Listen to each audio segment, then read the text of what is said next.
नमस्कार, मैं विनीत श्रीवास्तव। जी हां, मैं विनीत श्रीवास्तव धर्म हिंदू, जाति कायस्थ यानी कि जनरल सामान्य से आता हूं।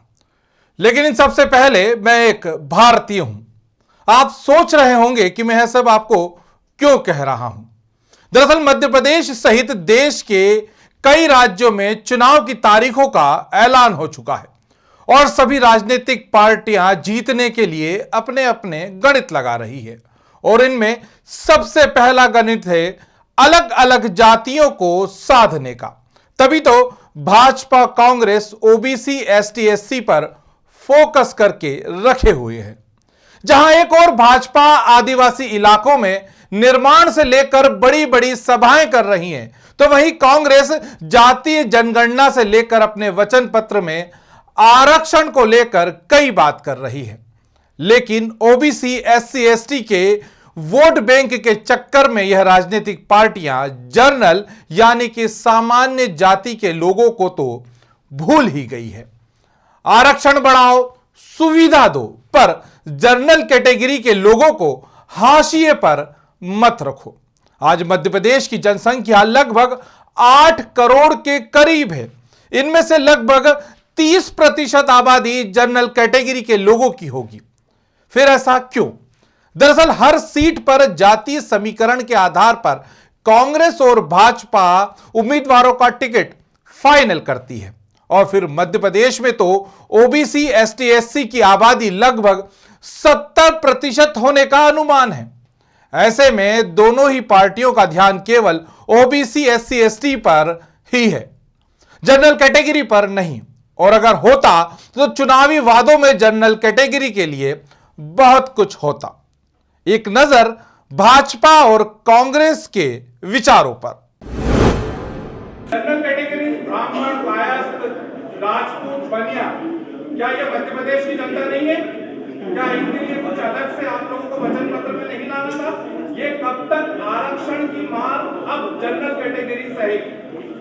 आप अगर 27% आरक्षण होता है तो कितने प्रतिशत सवर्ण वर्ग के लिए है? आप बताइए। टोटल का बात करिए ना। सुनिए ना बात, मेरा जवाब सुनिए। तो कितना प्रतिशत सवर्ण के लिए होगा?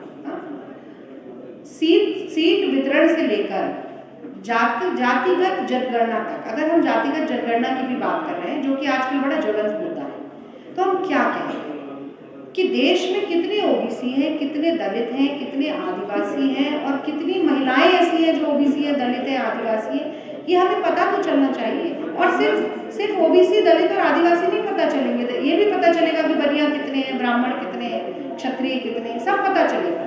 तो एक परिदृश्य साफ हो आपके लिए भी, मेरे लिए भी, तमाम लोगों के लिए, और जिसकी जितनी संख्या है उसके आधार पर उसको उतनी तो भागीदारी मिले, उससे ज्यादा की कोई बात नहीं कर रहा है।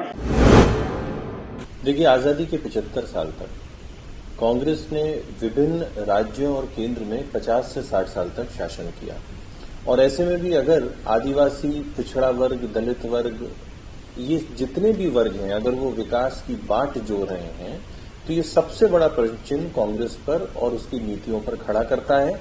समाज को सिर्फ और सिर्फ वोट बैंक में बांटना और उनके विकास की योजनाओं को नहीं बनाना, ये कांग्रेस का शगल रहा है। भारतीय जनता पार्टी की सरकारें जब रही और विशेषकर 2014 के बाद जो एक क्रांतिकारी युग परिवर्तन इस देश में आया, उसमें सबका साथ, सबका विकास और सबका विश्वास हुआ। जो योजनाएं बनी वो सर्वव्यापी, सर्वस्पर्शी बनी और जिनका लाभार्थी सबसे बड़ा यही वर्ग बना।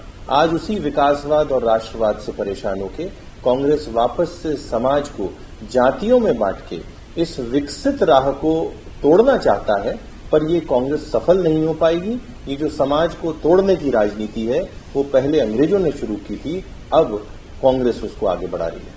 हो सकता है वोट बैंक को साधने के लिए जातीय समीकरण जरूरी है, लेकिन देश में आरक्षण की शुरुआत तब हुई थी जब पिछड़ों को आगे लाना था। लेकिन आज देश में समय की मांग है कि उन लोगों को आगे लाया जाए जो आर्थिक रूप से पिछड़े हुए हैं। आपके लिए एक सोचने वाली बात छोड़कर जा रहा हूं। क्या जातीय आरक्षण जरूरी है या आर्थिक आरक्षण जरूरी है? फैसला आपको लेना है।